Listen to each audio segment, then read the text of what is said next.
Tudo bem, queridos? Graça e paz a todos. Boa noite. Aqui eu sou o pastor Carlos Eduardo. Estamos mais uma vez no nosso Enraizados, aqui da Segunda Igreja Presbiteriana Renovada do Gama. Esse aqui é o nosso querido presbítero Jovan. Diga oi, Jovan. Olá, pastor. Olá, cada um dos irmãos que estão em casa. Boa noite para todos. É um prazer estar aqui convosco. E que Deus venha nos abençoar nesta noite, nesse culto de ensino. Amém. Bom, hoje nós vamos orar e já iniciaremos o nosso conteúdo aqui, né? Temos bastante conteúdo para ver hoje. Então, vamos orar, Jovan? Você pode orar por nós? Vamos sim.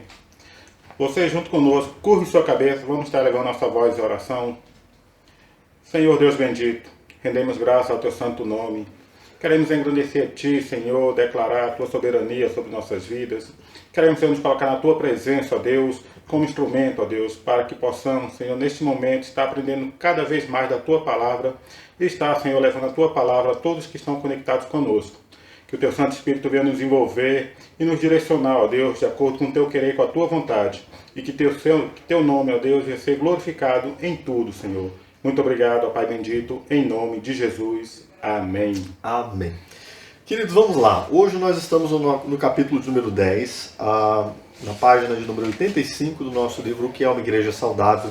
Acompanhe aí, está na descrição do vídeo, você tem o link para download desse livro, tá? E o assunto de hoje é o entendimento bíblico da membresia, capítulo 10, página 85. Eu quero dizer para você, meu querido, que esse é um assunto de suma importância para esses nossos dias. Vemos dias onde as pessoas se ligam e desligam de igrejas sem ter a mínima compreensão ou o mínimo comprometimento com essa ideia bíblica neotestamentária do que vem a ser tornar-se membro do corpo de Cristo. E esse assunto de hoje passa exatamente por isso, passa exatamente por nós buscarmos entender primeiro como nós hoje estamos desajustados quanto a isso e o que nós devemos fazer para nós nos alinharmos, né, o entendimento bíblico do que vem a ser um membro do corpo de Cristo, certo? Esse é um assunto muito importante. Você julga ser importante esse assunto, Jovan?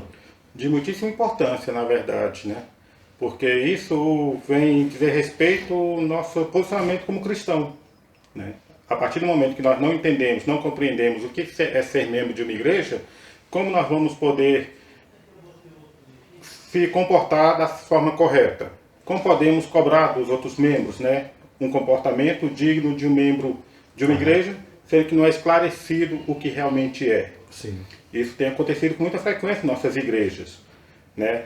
O aceitar pessoas de várias formas, no qual você não expressa, não informa ele o real sentido dessa palavra, ser membro de uma igreja. O comprometimento que há nisso, né? Qual a importância, qual o comprometimento que há nisso. Então isso acaba criando uma fragilidade em nossas igrejas. Verdade, verdade. E aqui eu queria ressaltar o seguinte, antes de nós entrarmos no assunto, eu queria dizer que há duas questões, pelo menos, que afetam diretamente essa nossa compreensão do que vem a ser um membro da igreja e a nossa relação com a igreja, que é o corpo de Cristo. E essas duas questões, é óbvio que há mais, mas eu quero ressaltar essas duas, são questões que dizem respeito à nossa própria formação e ao nosso tempo, esse tempo pós-moderno que nós vivemos. Então, assim, duas questões importantes. A primeira delas é que nós vivemos um tempo de uma superênfase no individualismo e em detrimento da questão coletiva, né, da questão corporativa, institucional. Hoje esses dias que nós vivemos são dias em que nós superenfatizamos a dimensão individualista e deixamos de lado a dimensão corporativa, institucional, enfim, a dimensão de grupo.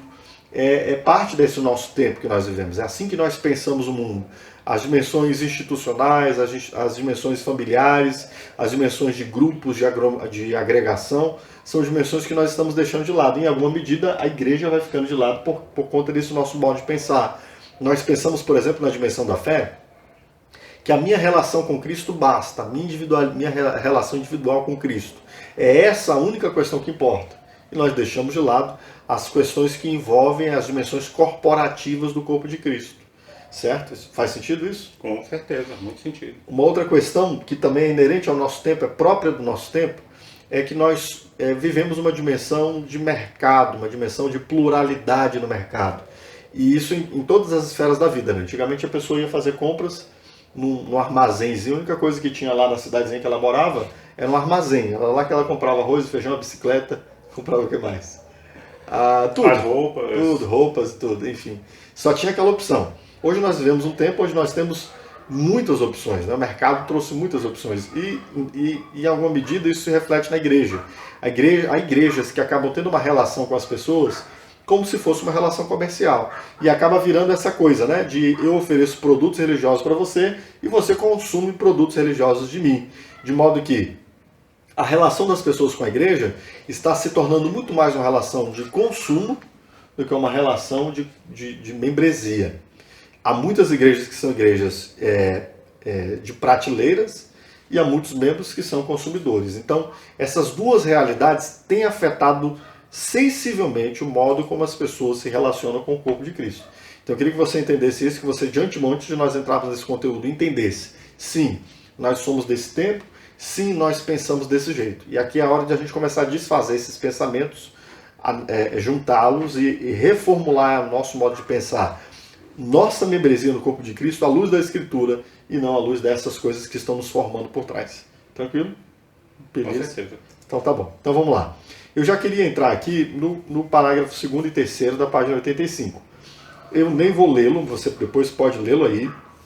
Aqui, Mark Dever, ele está mostrando que já na igreja do Novo Testamento existia um certo controle, um certo modo de entender quem eram as pessoas que faziam parte da igreja, quem eram as pessoas que não faziam parte da igreja. Ele cita 1 Timóteo 1,5, quando o apóstolo Paulo fala de lista de viúvas. Ele cita 1 Coríntios capítulo 5, quando o apóstolo Paulo vai falar de excluir a pessoa do relacionamento da igreja, ou seja, se alguém é excluída formalmente, também há de se entender que havia pessoas incluídas formalmente. O próprio batismo era essa ocasião de incluir as pessoas no corpo de Cristo formalmente, né? Então, sempre houve na igreja essa delimitação para que nós entendêssemos quem está dentro, quem está fora. Aqui na página 86, ele cita o Evangelho de Mateus 18, quando o Senhor Jesus diz, aí você pode ler para a gente, por favor, Giovanni? Em verdade vos digo, que tudo que ligardes na terra terá sido ligado nos céus, e tudo que desligardes na terra terá sido desligado nos céus. Mateus 18. Obrigado. Esse texto aqui, no contexto em que esse texto acontece, essa fala de Jesus acontece num contexto em que Jesus está falando sobre como nós devemos lidar com um membro do corpo de Cristo, alguém da igreja, que começou a andar de um modo inadequado, incoerente com o que é ser um membro do corpo de Cristo. E aí Jesus vai dar diversas orientações sobre como nós devemos primeiro tentar trazer essa pessoa de volta, e em caso de obstinação nós devemos tratar essa pessoa como um publicano ou um cobrador ou um pecador, um pagão. Nesse caso, Jesus está falando da exclusão dessa pessoa do corpo de Cristo. E por isso depois ele diz, o que você ligar na terra está ligado no céu. E o que você desligar na terra está desligado no céu. De que Jesus está falando? De ligar ao corpo de Cristo ou de desligar do corpo de Cristo. Ou seja, há na igreja uma autoridade para definir esses limites no corpo de Cristo. A própria igreja define quem está dentro e quem está fora. E essa ação da igreja é de tal magnitude, de tal importância, que se a igreja liga ao corpo de Cristo, essa pessoa realmente está ligada em Cristo. E se a igreja desliga do corpo de Cristo, essa pessoa realmente está desligada de Cristo. O que a gente liga na terra e o que a gente desliga na terra é ligado nos céus e é desligado nos céus. É uma palavra de Jesus que eu diria que mostra quanta autoridade há na igreja e também quanto é importante que nós, como membros do corpo de Cristo, estejamos ligados, né, ao corpo de Cristo. Às vezes parece-nos que são meras formalidades, né, incluir alguém no rol de membros da igreja ou excluir alguém do rol de membros da igreja. Não é. O apóstolo Paulo, inclusive nesse texto de 1 Coríntios capítulo 5, fala de que desligar alguém do corpo de Cristo é o mesmo que entregar este indivíduo a Satanás. Olha que coisa pesada, né? Que coisa forte essa fala de Paulo. Então, primeiro a gente precisa revisitar esse conceito. Existe na igreja uma delimitação E a própria igreja que faz esse ligamento, esse desligamento, óbvio, segundo a Escritura, a igreja não pode agir em desconformidade com a Escritura, mas quando a igreja faz em conformidade com a Escritura, a igreja está ligando ou desligando dos céus. Você já tinha visto isso desse jeito? Não dessa forma, né, pastor? Porque, como citei, né, a gente acaba sendo atraído à igreja e aceito na igreja de uma forma, de certa forma, displicente. Né? Então nós vivemos muito tempo aqui na igreja, vivendo a rotina diária do templo, das congregações, dos cultos, sem atentar para muitas coisas. Né? E logo aqui em seguida, esse assunto é tão sério, porque o próprio escritor ele vai comparar o rol de membros ao livro da vida. Sim. Né, que tem que estar bem próximo. Esse é o ideal, né? Esse rol de membros do livro da vida. Né? Então, olha só a seriedade do rol de membros. Né? Verdade. Esse é o grande. Mais à frente a gente vai falar sobre isso, mas esse é o grande desafio, é que nós levemos tanto a sério isso que a gente busque o máximo de coerência entre uma coisa e outra, né? Mas enfim, a igreja então, ela precisa dessa delimitação. Isso acontece no Novo Testamento, essa delimitação entre os que estão de dentro e os que estão de fora. E mais à frente, aqui no parágrafo 1º, 2º, 3º, 4º, 5º, 6º parágrafo desta página aí do 86, ele trata de algumas imagens aqui que nos falam da nossa ligação a Cristo, não apenas como uma ligação que nos liga a Deus, mas uma ligação que nos liga ao corpo de Cristo, né, a igreja de Deus, e às vezes a gente perde essa dimensão de que estar ligado a Cristo é estar ligado ao seu corpo e vice-versa. E não existe ligação ao corpo de Cristo sem estar ligado em Cristo, ligação verdadeira, né? E não existe ligação em Cristo que não se expresse numa ligação ao corpo de Cristo, numa igreja local. E aqui ele diz assim, no parágrafo que eu disse, 1, 2, 3, 4, 5, 6. Um templo possui tijolos, um rebanho, ovelhas, uma vinha, ramos, e um corpo, membros. E todas essas imagens aqui, queridos, são imagens no Novo Testamento, que o Novo Testamento usa para falar da igreja, tá? Em um certo sentido, ser membro da igreja começa quando Cristo nos salva e nos torna membros do seu corpo. Contudo, essa obra tem de expressar-se em uma igreja local. Nesse sentido, a membresia da igreja começa quando nos comprometemos com um corpo específico. Ser um cristão significa estar unido a uma igreja. E isso aqui é muito importante, porque ora, se Cristo nos salvou como parte do seu corpo, se nós somos ramos da videira que é Cristo, se nós somos ovelhas do bom pastor, todas essas imagens falam da nossa ligação com a igreja. E se nós somos cristãos, nós temos de ter uma ligação de compromisso com uma igreja local. Um cristão que não tem uma ligação de compromisso com uma igreja local, ele muito provavelmente não está, ou ele está muito equivocado na sua compreensão, muito imatura ainda, da sua relação com Cristo e a igreja, ou ele não, de fato, não está ainda ligado à igreja. Então, se você está ouvindo isso pela primeira vez hoje, você está desligado da igreja de Cristo, busque uma igreja local para ligar, se você precisa se ligar a uma igreja local. Estar ligado a Cristo é estar ligado à sua igreja, e vice-versa, ok?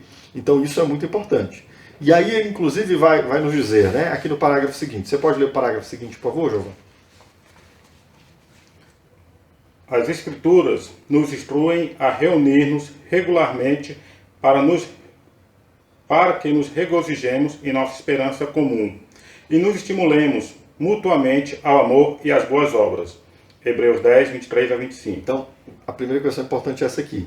As Escrituras orientam, elas ordenam que nós estejamos ligados. Vamos ler esse texto de Hebreus 10, 23 a 25.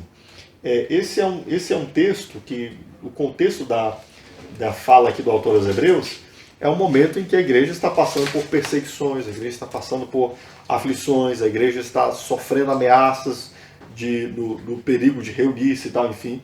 E mesmo nesse contexto, o autor aos Hebreus vai dizer, meus irmãos, não vai ser esse desafio que a gente está passando que vai nos afastar da convivência comum, não. E ele vai dizer o seguinte, apeguemo-nos com firmeza à esperança que professamos, pois aquele que prometeu é fiel. E consideremos uns aos outros para nos incentivarmos ao amor e às boas obras. Não deixemos de reunirmos como igreja, segundo o costume de alguns, mas procuremos encorajar-nos uns aos outros, ainda mais quando vocês veem que se aproxima o dia. Então é essa exortação aqui para nós mantermos nos congregando, convivendo, compartilhando, orando juntos, compartilhando da Sagrada Escritura. É uma ordem da Palavra de Deus e isto diz respeito a sermos parte do corpo de Cristo, essa convivência, esse compartilhamento, essa mútua confirmação, esse mútuo fortalecimento uns aos outros. Falaremos mais sobre os mandamentos mútuos mais à frente. Então, o que vem a ser tornar-se membro de uma igreja, ou ser membro de uma igreja, não é apenas um formulário, não é apenas a formalidade de você chegar a alguma igreja local e preencher um formulário, não é um sentimento, não é eu sinto que eu faço parte daquela igreja, eu sinto que eu sou daquela igreja. Eu já tive ocasiões em que visitando um membro, né, nessa transição pastoral, às vezes você assume uma igreja e aí você está contando com os membros que estão ali, né? E aí de repente tem alguém que você nunca viu na igreja e aí passa, sei lá, 6, 7 meses a pessoa se vê na igreja e aí a pessoa diz, não, pastor, mas eu sou membro lá. Como assim eu sou membro lá, irmão? Não, eu sinto, né? Eu tenho um carinho, um apreço. Então, não é um sentimento, certo? Não é uma demonstração de afeição por algum lugar familiar e não é uma expressão de lealdade ou deslealdade para com os pais. Então, ser membro de uma igreja esses aspectos meramente do sentimento ou formais não são aspectos que demonstram se de fato somos membros ou não de uma igreja, certo? Então, exemplifiquemos aqui. Alguém que há muito tempo não congrega, não participa, não convive, mas sente que ama aquela igreja. Esse não é um membro da igreja, irmãos. Não é um membro, certo? Ou alguém que, pela mera formalidade que os pais conviveram o tempo todo naquela igreja, se sente membro porque os pais são membros. Este também não é membro por causa da sua lealdade pelos seus pais. Enfim, a membresia não envolve apenas esse aspecto externo. Porque eu estou arrolado como membro da igreja, eu tenho uma carteirinha de membro. Muito provavelmente você não é membro. Se você não convive, se você não compartilha, se você não está junto com, você não é membro. Preciso falar mais claro que isso? Tem um termo, né, que é muito usado, que é o tal do termo dos desigrejados, né? Uhum. Então, nesse sentido, o desigrejado, ele está desencorpado. Está desencorpado. Ele não faz parte do corpo, então ele não faz parte da igreja. Não faz parte da igreja. Ao não fazer parte da igreja, ele não está ligado a Cristo. Não está ligado então, a Cristo. Esse termo desigrejado, né, que é muito comum nos nossos dias... Poderia ser também chamado desencristado, sem Cristo. Né? Então, não tem baseamento bíblico para a pessoa falar, não, sou um desigrejado, mas eu sou cristão. Não existe isso não. Não existe base bíblica para isso não. Então, eu diria que o desigrejado é o desencristado. Seria isso mesmo? Depois a gente vê se está certo. Né? Por aí. Sem Cristo, né? Isso. Ok, então tá bom. Então, prossigamos aqui. Ele continua dizendo na página 87.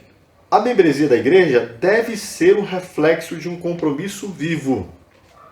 Se não é isso, a membresia eclesiástica é indigna. De fato, é pior que indigna. É perigosa, como veremos em seguida. Então, preste atenção. Se a membresia não é um compromisso vivo, ela é indigna e pode ser perigosa. Tá? Certo? Tanto para você que está desigrejado ou depois a gente acha o jeito, jeito de conjugar, né, esse des com Cristo. Sem Cristo, vamos continuar assim, né? Você que não está na igreja, também não está em Cristo, e é perigoso todas essas expressões que ele traz aqui são de alerta. Primeiro, para que nós não nos enganemos a nós mesmos e também para que nós não causemos engano nas pessoas que estão ao nosso redor. Isso é muito importante, porque alguém que não entendeu direito sua relação com o membro de Cristo, ele pode trazer prejuízo à igreja, aos membros da igreja, ele vai trazer prejuízo às pessoas que estão de fora da igreja e ele pode trazer prejuízo a si mesmo, certo? Pode trazer prejuízo a si mesmo por não se compreender corretamente no corpo de Cristo. Ok? Beleza? Com certeza. Então tá bom. Então tá bom. Aqui então ele vai dizer o que é ser membro de uma igreja. Em seguida, no parágrafo 2º da página 87, ele vai dizer: a prática da membresia eclesiástica entre os cristãos ocorre quando eles se ligam uns aos outros em responsabilidade e amor. Por por nos identificarmos como igreja local específica, estamos dizendo aos pastores da igreja, aos demais membros, não somente que nos comprometemos com eles, mas também que nos comprometemos com eles para reunir-nos, orar, contribuir e servir. Então, aqui ele elenca o básico do nosso compromisso cristão. E o que é o básico do nosso compromisso cristão, queridos? Quando nós nos ligamos a uma igreja, nós nos responsabilizamos com a igreja, os membros do corpo de Cristo. Nos responsabilizamos em amor com eles, certo? E aí, nessa relação que nós criamos com a igreja, nós estamos dizendo à liderança que eles podem esperar algo de nós e nós estamos nos comprometendo a reunir-nos. Isso é importante? Muito importante. Uma das questões mais fundamentais da vida da igreja, queridos, é a koinonia, a comunhão, a convivência, certo? Há algumas dimensões da vida da fé que nós só vamos desenvolver por convivência. Não existe outros modos de desenvolver. Então existem dimensões que a gente aprende por ensino, por pregação, existem dimensões que a gente aprende por convivência, né, no relacionamento uns com os outros como membros, e nenhuma delas acontece de modo, eu diria, solitário, né, como se nós fôssemos um cavalgador solitário. Então reunir-nos é importante, orar juntos é importante, é uma prática que vemos na igreja do Novo Testamento. Sim, bastante. Nós vemos os apóstolos se reunindo com a igreja para que eles estivessem numa relação de compromisso, de testemunho, de intercessão pela igreja, e a igreja se envolve nessa prática costumeiramente no Novo Testamento. Contribuir aqui, ele está falando financeiramente. Um membro da igreja é alguém que é comprometido financeiramente com a igreja. E servir. Nós temos dons com os quais nós servimos uns aos outros, com os quais nós servimos a igreja de Cristo, com os quais nós servimos a comunidade, servimos tanto individualmente quanto conjuntamente, certo? Então, existem algumas questões aqui que são, essas questões aqui são questões fundamentais da nossa relação como membros. E aí eu pergunto, estamos reunindo com compromisso com a nossa igreja? Estamos orando contínua e constantemente com a nossa igreja? Estamos contribuindo com a nossa igreja? Estamos servindo a nossa igreja? Isso dirá se nós somos membros. Porque se nós não nos reunimos, se nós não oramos, se nós não contribuímos, se nós não servimos, muito provavelmente nós estamos vivendo de uma forma muito deficitária como membros, quem sabe até não sejamos membros de fato, certo?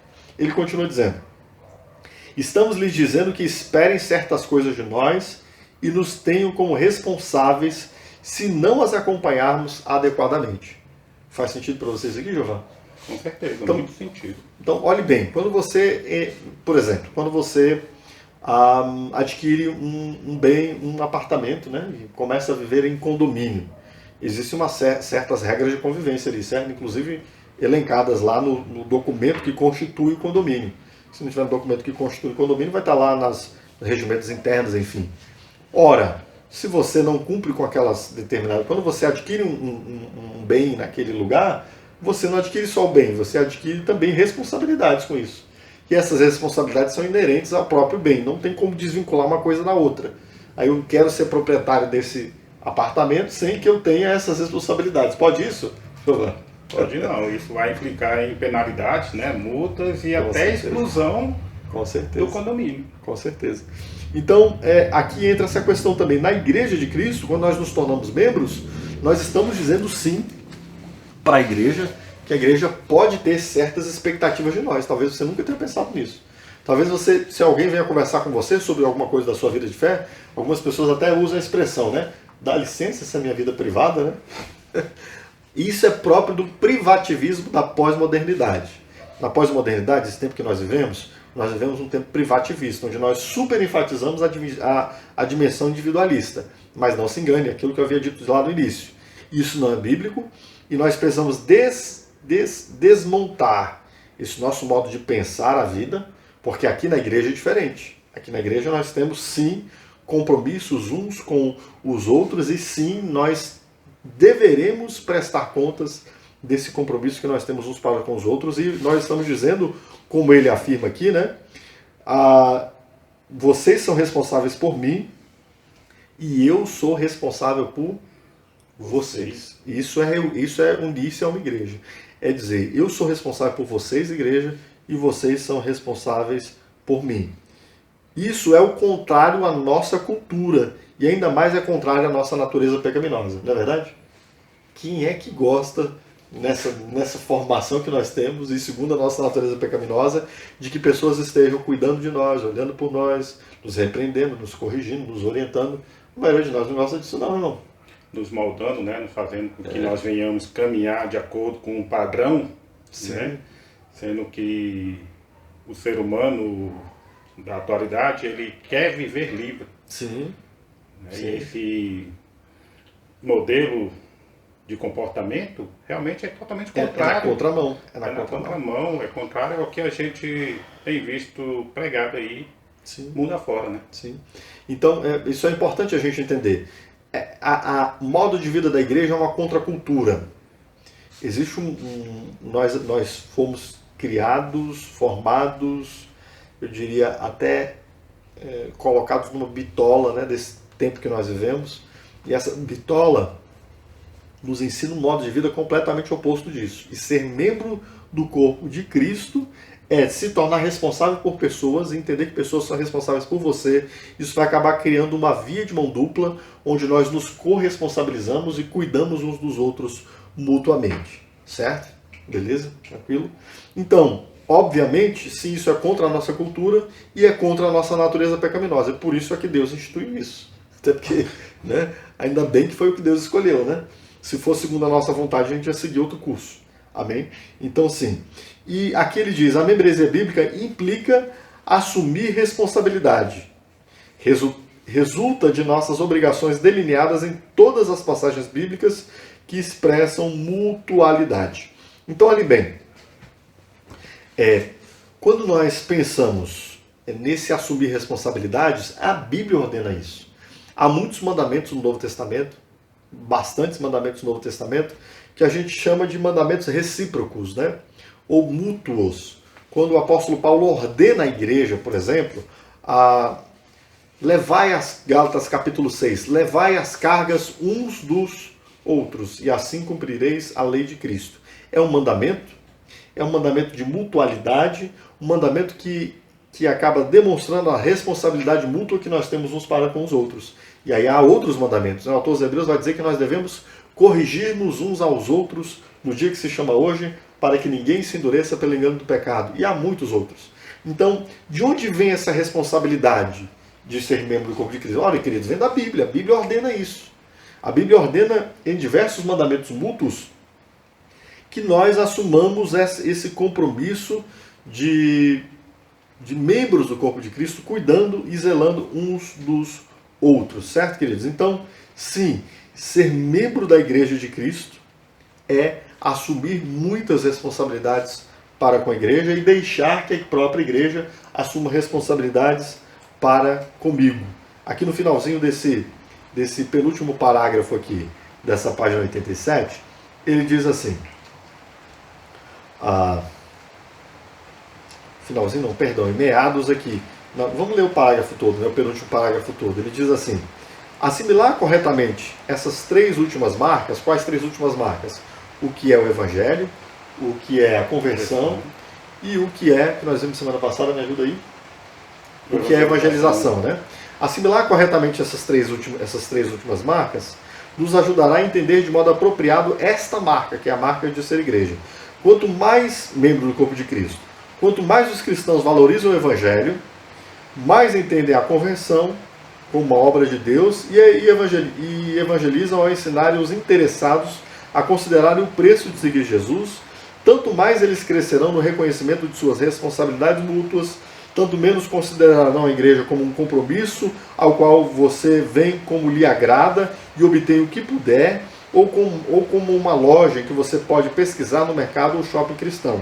E tanto mais eles verão a si mesmos como um corpo em que todas as partes cuidam uma das outras, o lar em que vive. Percebe? Então, assim, quanto mais a gente compreende claramente as marcas de uma igreja saudável, especialmente essas três últimas, sobre o que é o Evangelho, uma correta compreensão da conversão, uma correta compreensão da evangelização, tanto mais facilitará para que essa pessoa que está vindo a Cristo assuma esse compromisso da forma correta. Porque o que acontece?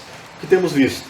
Pessoas que vêm à igreja, se tornam cristãos, sem saberem o mínimo daquilo que lhes é exigido quando eles se fazem parte do corpo de Cristo. O que significa ser discípulo de Jesus? O que significa assumir um compromisso com o corpo de Cristo? O que significa tornar-me membro do corpo de Cristo? As pessoas, hoje em dia, na verdade, eu diria que poucas delas se batizam, a maioria tomam banho, né? Um banho mal tomado ainda, né? Não dá nem para purificar as impurezas mundanas, que dirá as impurezas espirituais, né?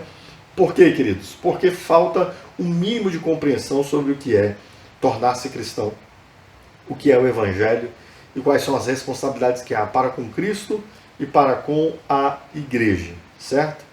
Por isso, infelizmente, ele vai dizer, não é incomum acharmos grandes lacunas entre o número de pessoas que integram oficialmente o rol de membros e o número de pessoas que frequentam regularmente o culto. Isso é uma evidência, quando nós vemos isso. Há igrejas que têm 200 membros oficialmente, mas que quando você vai observar a frequência do culto, você tem ali 60 pessoas, 70 pessoas. Inclusive ele vai dizer que é isso que acontece de um modo geral na Convenção Batista do Sul dos Estados Unidos. As igrejas têm em média 233 membros e 70 pessoas frequentam a igreja domingo de manhã, né? Então o que a gente percebe aqui? Uma disparidade. Pessoas que estão arroladas no corpo como membros, mas que de fato não são membros do corpo de Cristo, porque não compreendem direito essa dimensão, né? Olha a disparidade. Em média 233 membros e em média 70 pessoas frequentando os cultos. Lá o culto mais bem frequentado é o culto de domingo de manhã, né? Então, aqui a nossa realidade geralmente é domingo à noite. Imagine uma igreja com 233 membros arrolados e com 70 pessoas frequentando o culto à noite. O que isso mostra, Giovanni? Isso aí, menos de 30%, né, da membresia da igreja tem uma compreensão correta da membresia, né? Sim. De ser membro. Sim. Aí vemos aí 2/3 como frequentantes de igrejas. Frequentantes. Essas pessoas, na verdade, nem deviam estar roladas como membros destas igrejas. Essa é uma questão que a gente precisa cuidar na igreja, né? Para que, ao máximo possível, aqueles que estão arrolados sejam efetivamente as pessoas que, de fato, estão entendendo o seu compromisso com o corpo de Cristo e convivendo na igreja com as suas respectivas responsabilidades. E aí ele vai citar outros assuntos, né? A contribuição financeira, por exemplo, né? Na igreja. Um aspecto pelo qual você consegue identificar se alguém de fato se entendeu membro do corpo de Cristo é se ele contribui financeiramente na igreja. Ora, bolas. Isso é o mínimo, né, irmãos?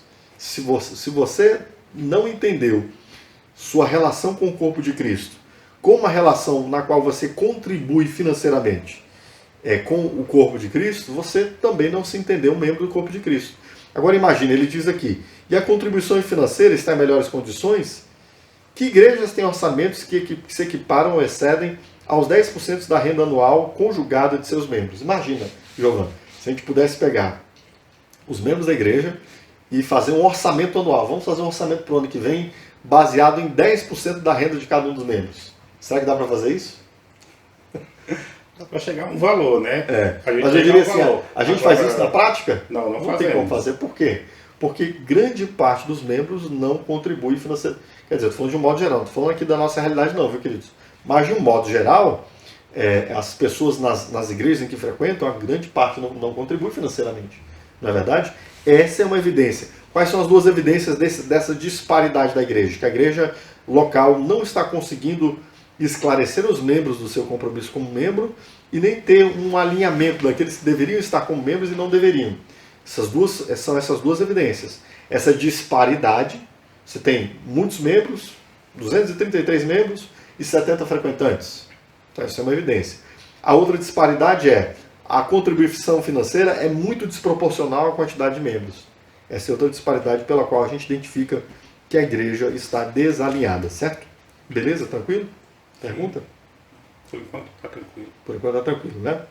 Então, olhe bem, é claro que haverá pessoas que terão mais dificuldades que outras de estarem frequentes aos compromissos, às atividades da igreja, não é verdade?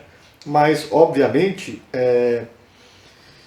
isso não deve ser uma regra, e muito pelo contrário. Se existe uma causa que está afastando você costumeiramente de você estar frequente na sua igreja, meu irmão, mude para uma igreja que facilite, né? Eu diria até aqui mesmo, se de repente temos membros aqui que moram longe e que isso tem dificultado a tal ponto que você não tem condições mesmo de participar como membro, o ideal é que você então migre para uma igreja mais próxima onde você consiga cumprir seu compromisso como corpo de Cristo, com a igreja de Deus. Ok? Por quê, queridos? Existem alguns perigos que residem aqui nessa disparidade em eu ser formalmente um membro e não ser, na prática, um membro ativo do corpo de Cristo. E aqui ele vai elencar algumas delas aqui no primeiro, segundo, terceiro, quarto parágrafo dessa página 88. Você pode ler para a gente, por favor, João? Portanto, Por que é tão perigosa a atitude de não frequentar as reuniões da igreja e esquivar-se das responsabilidades de membresia? Então fica atento aqui, ó, presta atenção. Por que é perigoso isso? Por que é perigoso algum cristão não ser frequente na igreja em que ele é membro e também não assumir as responsabilidades? Pode falar, Giovanni. Membros que não se envolvem confundem tanto os verdadeiros membros como os não cristãos. Quanto ao que significa ser um cristão? Ok, dá uma pausa aqui. Faz sentido? Muito sentido. Olha o que ele está dizendo aqui. Os membros que não se envolvem confundem os cristãos da igreja local que querem seguir um compromisso sério com Cristo e confundem os que não são cristãos quanto ao que significa ser cristão. Meus irmãos, é só o que a gente vê nos nossos dias, né? Pessoas que, dizendo-se cristãos, acabam confundindo os membros da igreja, porque os membros olham e falam, puxa, mas como é que pode alguém diz ser membro, é membro aqui, e tão ausente, tão infrequente, tão descompromissado? Imagine um novo convertido chegando na igreja, né? Um novo convertido chegando na igreja, ele vai observar o comportamento dos membros da igreja. E aí, se ele vê alguém que eventualmente está frequente, mas que ainda assim é tratado, é tido como, cuidado como se fosse um membro da igreja, ele vai ficar confuso. Que exemplo que ele vai seguir? Né? Confunde um neófito, um novo convertido. Confunde o não cristão também. O não cristão olha para o cara lá, o não cristão está vendo lá todo fim de semana, o cara acorda de manhã, faz um churrasco, joga uma bola, à noite está em casa, e aí um mês, um outro, ele aparece saindo de casa com o carro lá e a esposa, a família, indo para a igreja. Ele fala, mas você é cristão? Não sabia que você era cristão. Sempre vejo você aqui em casa, estamos fazendo churrasco e tal, enfim, jogando a bola. Não sabia que você era cristão. Então, o próprio não cristão acaba ficando confundido, né? Então, esse tipo de comportamento confunde o não cristão, confunde os novos cristãos e os membros da igreja. O que mais, Giovanni? E os membros ativos não trazem qualquer benefício aos membros inativos quando permitem que permaneçam como membros, visto que ser membro é a sanção corporativa da igreja quanto à salvação de uma pessoa. Obrigado. Percebe aqui? Nós, o que ele está dizendo? Que nós, como membros do corpo de Cristo, ativos, nós não fazemos bem a essa pessoa. Não fazemos bem. Porque às vezes a gente pensa que, não, mas pastor, isso não é nada demais, vamos deixar essa pessoa aqui como membro da igreja. Não vamos excluir, não. Inclusive nas nossas normas, na Igreja Presbiteriana Renovada do Brasil, há nas nossas normas uma causa de exclusão que é a falta de habitualidade, a ausência, né?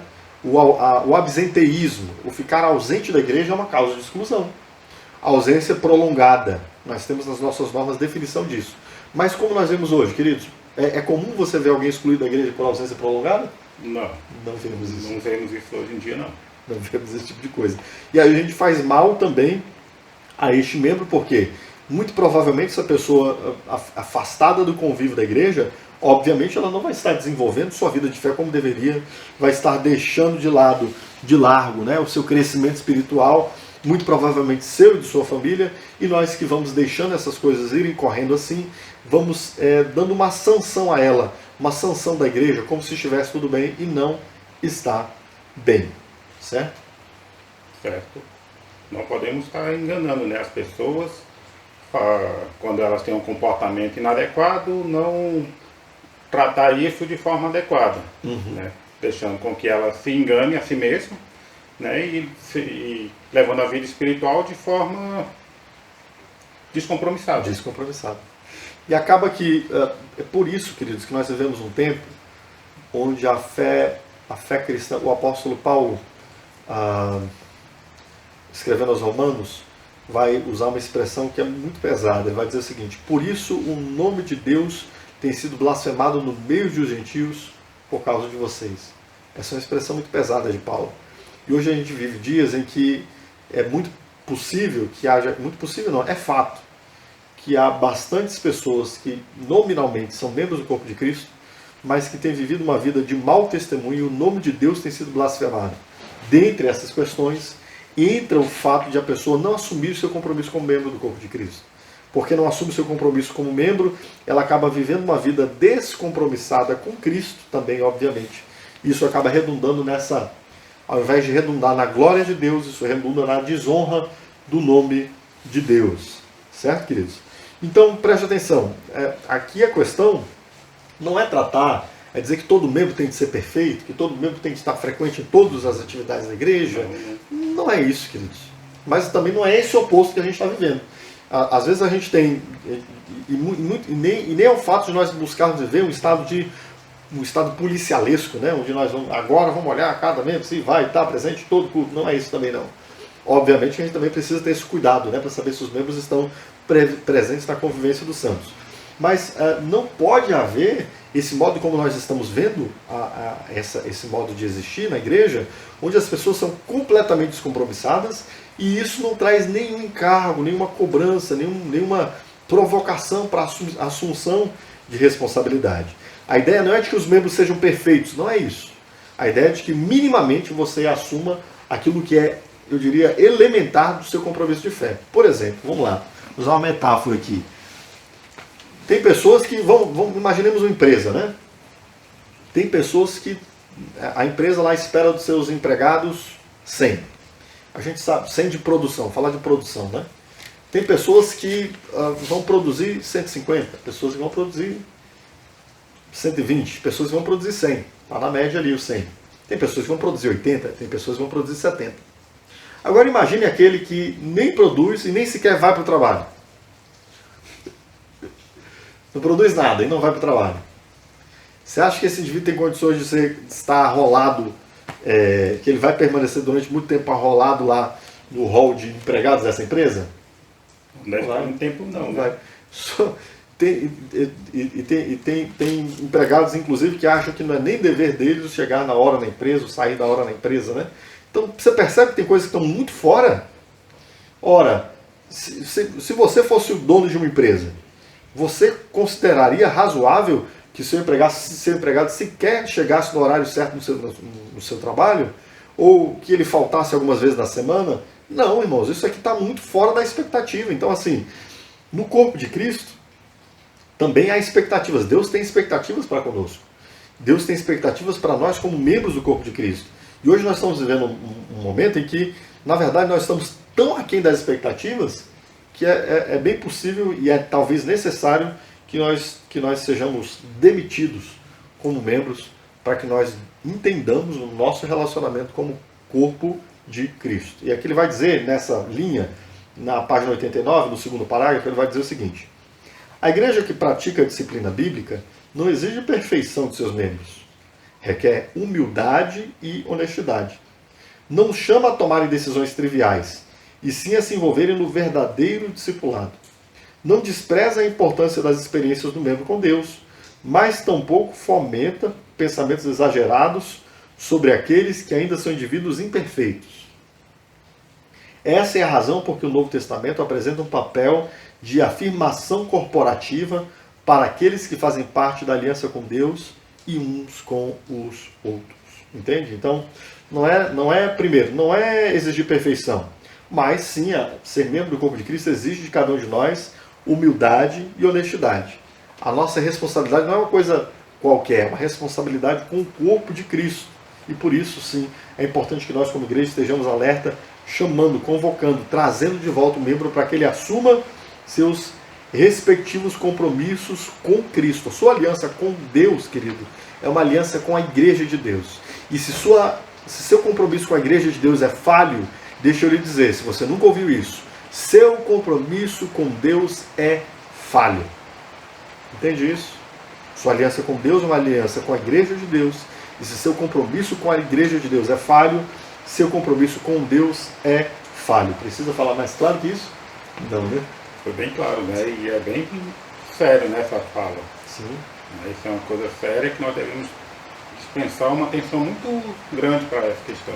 Com certeza. Para que nós não venhamos mesmo nos descuidar Verdade. dessa questão de ser membro da igreja. Verdade.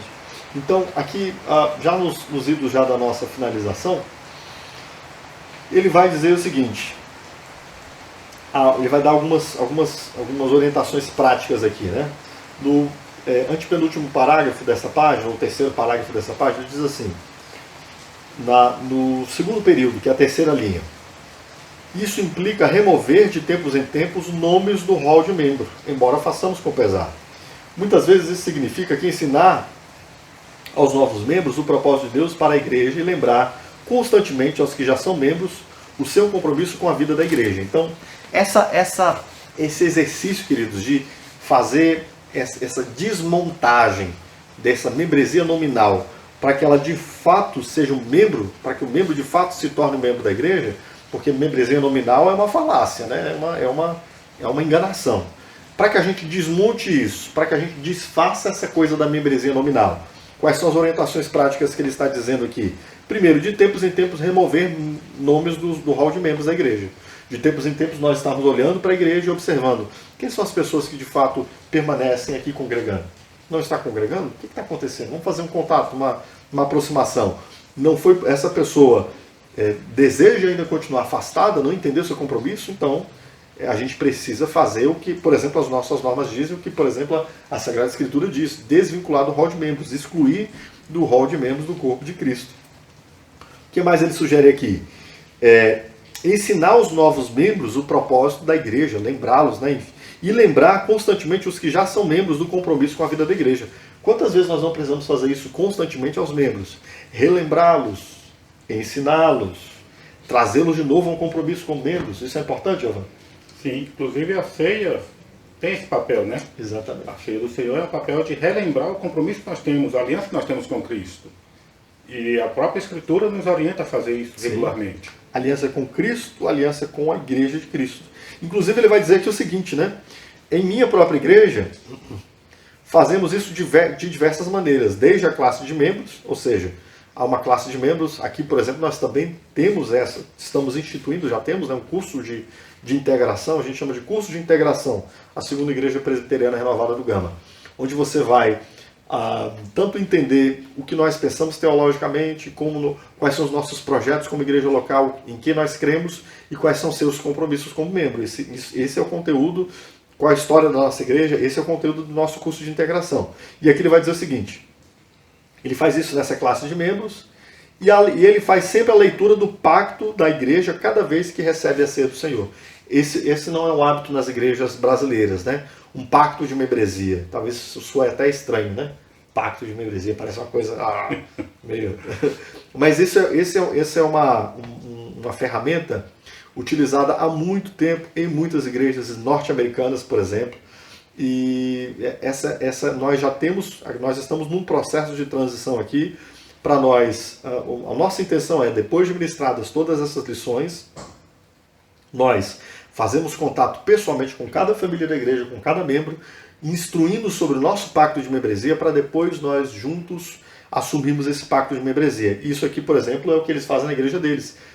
Cada pessoa que chega, essa igreja de Capitol Hill, em Washington, quando ela foi fundada pelos idos do século XIX, lá em 1800 e alguma coisa, eles a fundaram primeiro redigindo um pacto de membresia. Cada pessoa que fundou aquela igreja assinou aquele pacto de membresia. No pacto de membresia existe o que cremos e como nos comprometemos com isso. Esse basicamente é o conteúdo do pacto de membresia. Em que cremos, o que é o fundamental da nossa teologia e o que mais? Como nós nos comprometemos com isso, com essa teologia, com sermos membros do corpo de Cristo. E aqui nesse caso, do Mark Dever, ele diz que em cada ceia a igreja lê novamente o pacto de membresia e os membros assumem de novo esse pacto de membresia. É uma boa ferramenta, um bom instrumento, né? Em breve nós estaremos aqui nessa mesma pegada tendo adotado um pacto de membresia e tendo despertado os cristãos, indo à casa de cada um, estudando com cada um esse pacto de membresia, para que os membros assumam esse compromisso com clareza, o que significa ser membro do corpo de Cristo. Ok? Aqui no último parágrafo dessa página ele diz assim: não expressamos amor às pessoas se lhes permitimos que se tornem membros de nossas igrejas por motivos sentimentais.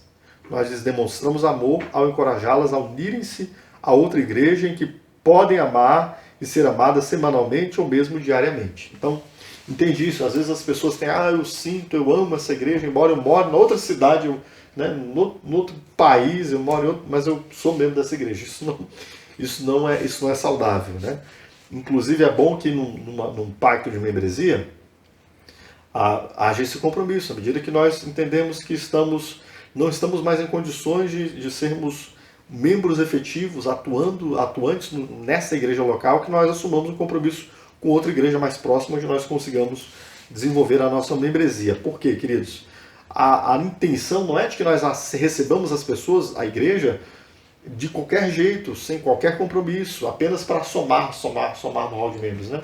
Eu tenho esse cuidado desde o início do meu ministério. Sempre que alguém vai se chegar à igreja, precisa passar por um processo de integração, até que essa pessoa entenda de fato quem somos, como pensamos, entenda de fato se ela vai estar disposta a assumir esses compromissos como membro que há na igreja local. Isso é importante? Isso é importantíssimo, sim. Muito importante. Às vezes há pessoas que não entenderam o seu compromisso com a igreja de Cristo, e aí a gente arrola essas pessoas como membros, e aí vão ficar expectativas frustradas, né? Ela achando que está tudo bem, e a gente aqui do outro lado falando, poxa, será que essa pessoa não entende que ser membro, mas se você não ensinou, se você não instruiu, se você não lhe chamou a responsabilidade, como essa pessoa vai assumir o compromisso com o corpo de Cristo, né? Então, de fato, isso é muito importante, ok? Algum comentário aqui? Não, tá tranquilo. Ok. Por fim, queridos, eu quero ler aqui da página 90 o penúltimo parágrafo, tá? Pode ler pra gente, por favor, João? A redescoberta. Isso. A redescoberta da prática cuidadosa de uma membresia eclesiástica terá muitos benefícios. Deixará mais evidente aos não cristãos o testemunho de nossas igrejas. Fará com que seja mais difícil as ovelhas fracas afastarem-se do rebanho e continuarem identificando-se como ovelhas. Contribuirá para que nos concentremos e nos preparemos para atender ao discipulado de cristãos mais maduros. Ajudará os líderes das igrejas a saberem exatamente por quem eles são responsáveis. Em tudo isso, Deus será glorificado. Ok, queridos. Então, estas consequências benéficas aqui são consequências decorrentes de nós entendermos a correta compreensão do que significa ser membro do corpo de Cristo. Retomando, para nós relembrarmos aqui, primeiro, eu entendo quando nós vemos hoje cristãos com baixo compromisso com a igreja. Eu entendo, não concordo, estou dizendo que entendo. Eu entendo porque nós vivemos num tempo que é assim, um tempo onde nós desvalorizamos a questão institucional, onde nós desvalorizamos esse aspecto corporativo, e nós super enfatizamos o individualismo em decorrência desse nosso tempo que nós chamamos esse fenômeno da pós-modernidade de privativismo, né? Essa ênfase no privado. Eu entendo, mas entenda, essas são realidades que estão contra a Escritura e que não são segundo os princípios da palavra de Deus. Eu entendo por causa desse avalanche do mercado religioso. Muita gente querendo comprar, e a gente compra o que é mais barato. O que é menos custoso, o que é mais custoso a gente vai deixar de lado. Se a gente vai se tornar membro de uma igreja, lá há muitas exigências, a gente já fica ressabiado. Não vou pagar tão caro, naquela igreja ali é mais barato. Né? Tem até brincadeira. Bastante. Tem igreja que é assim, o dízimo aqui é 5%, você venha para cá. Brincadeiras à parte, o que acontece? Eu entendo, mas eu queria que você percebesse que não concorda, e não é segundo a Escritura. Há muitas responsabilidades em se tornar membro da igreja, muitas responsabilidades. E se você está em algum lugar que não está despertando você essas responsabilidades, isso não é o melhor lugar. Busque uma igreja que desperte você para o compromisso que você tem com Cristo. Porque deixa eu te dizer uma coisa, meu irmão, você vai prestar contas do seu modo de ser igreja diante de Deus. Você vai prestar conta dos seus irmãos, você vai prestar contas de como você foi ovelha do seu pastor. Não é só o seu pastor que vai prestar contas de você, não. Você vai prestar contas também do modo como você foi se submeteu à liderança do seu pastor. Portanto, eu entendo essa realidade, mas eu espero que hoje aqui nós estejamos reconfigurando isso. Primeiro, despertando a você descobrir que ser membro, estar em Cristo, é estar na igreja de Cristo. É indispensável ser membro do corpo de Cristo para estar em Cristo. E ser membro traz muitas responsabilidades, as quais, por exemplo, nós vimos nos mandamentos mútuos, né? Precisamos congregar, precisamos conviver, precisamos orar juntos, cuidar uns dos outros. Ser ensinados pela nossa liderança, ser capacitados pela nossa liderança, ser formados pela nossa liderança para que nós cumpramos o serviço do reino de Deus. Contribuir financeiramente na igreja diz respeito ao nosso compromisso com o corpo de Cristo. E se nós atentarmos para essas coisas, virão muitos benefícios. Ele citou aqui, o Giovanni leu para a gente, né? Primeiro, deixará mais evidente aos não cristãos o testemunho de nossas igrejas. Como as igrejas têm falhado em seu testemunho. Porque as pessoas descomprometidas, o camarada, o não cristão olha e fala, então isso aqui é ser cristão? Quantas vezes a gente já não ouviu essa frase, né? Isso aqui é ser cristão? Assim eu sou também. Eu vou uma vez por mês lá na igreja católica também, né? Vou uma vez por mês lá no meu centro, uma coisa assim, tá, enfim. Então, isso dará aos não cristãos um testemunho mais evidente, né, do que significa ser cristão. O que mais? Fará com que seja mais difícil as ovelhas fracas afastarem-se do rebanho e continuarem identificando-se com as ovelhas. Ou seja, quanto mais, imagine um novo convertido, se ele tem mais testemunhos de cristãos vivendo firmemente seu compromisso com a fé na igreja local, obviamente isso vai fortalecer o novo convertido, aquele que está fraco na fé ainda, que ainda é alguém imaturo. Isso vai dar, quanto mais pessoas vivendo a vida cristã de uma forma mais inteira, mais facilmente ele desenvolverá a sua fé. Ele continua dizendo, contribui para que nos concentremos e nos preparemos para atender ao discipulado de cristãos maduros. Óbvio, se nós estamos atendendo ao compromisso de nos tornarmos ao compromisso de nos tornarmos frequentes, enfim, na nossa igreja, mais facilmente nós seremos desenvolvidos no discipulado. E por fim, ajudará líderes das igrejas a saberem exatamente por quem eles são responsáveis, né? O pastor precisa saber quem são as ovelhas de quem ele vai dar conta diante de Deus. E quando os membros estão assumindo esse compromisso, fica mais fácil de nós cuidarmos uns dos outros, inclusive, né? Está ali perto de nós, é mais fácil de nós entendermos se precisa de uma intervenção, se precisa de um acompanhamento, um aconselhamento, enfim. E em tudo isso, Deus será glorificado, certo? Certo. Considerações finais, Giovanni?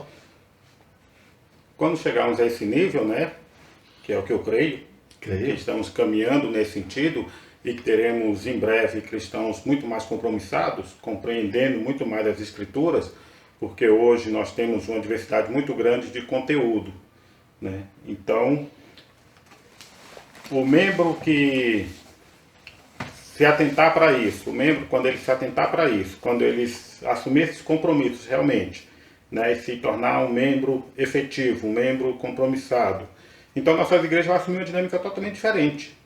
E o mundo vai ver mais o reflexo de Cristo em nós. Com certeza. Com certeza. Obrigado, Giovanni. E eu quero dizer para ti o seguinte, querido. É exatamente essa jornada que nós estamos trilhando. Uma jornada de educação, uma jornada de formação, uma jornada de entendimento. Quanto mais a Escritura vai nos trazendo clareza, mais nós vamos reajustando os nossos comportamentos. Não é verdade? Então, hoje é um dia de um chamamento para que você assuma o seu compromisso como membro do corpo de Cristo, especialmente você que é membro aqui da Segunda Igreja Presbiteriana Renovada do Gama. A nossa intenção é, ao ministrar esse conteúdo, nós desenvolvemos logo em breve um pacto de membresia. Nós estaremos, eu e a liderança, especialmente o conselho, estaremos indo em direção a cada um dos membros para nós sentarmos, conversarmos sobre esse pacto de membresia. Inclusive nós vamos mostrar o pacto de membresia na igreja de Capitol Hill aqui na nossa última lição e a gente vai conversar um pouco sobre isso, tá? Então, onde desdobrarão essas nossas lições? Essas nossas lições em breve desdobrarão num pacto de membresia.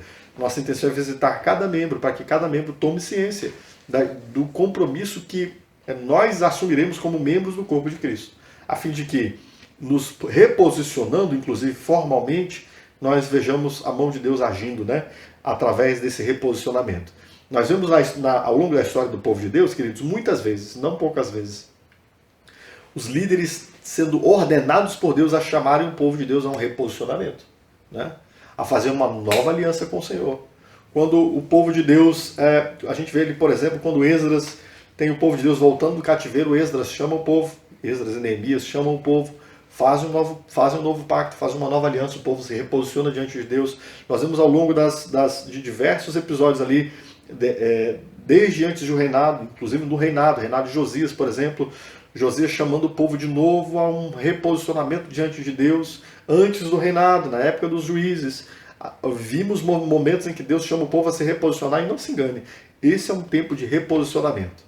Se você não tem assumido seu compromisso como membro do corpo de Cristo, como a palavra de Deus exige, esse é um tempo de nós nos reposicionarmos, e é isso que nós queremos fazer diante de Deus, para que a igreja de Deus reflita a glória de Deus como Deus espera de nós. Amém, queridos?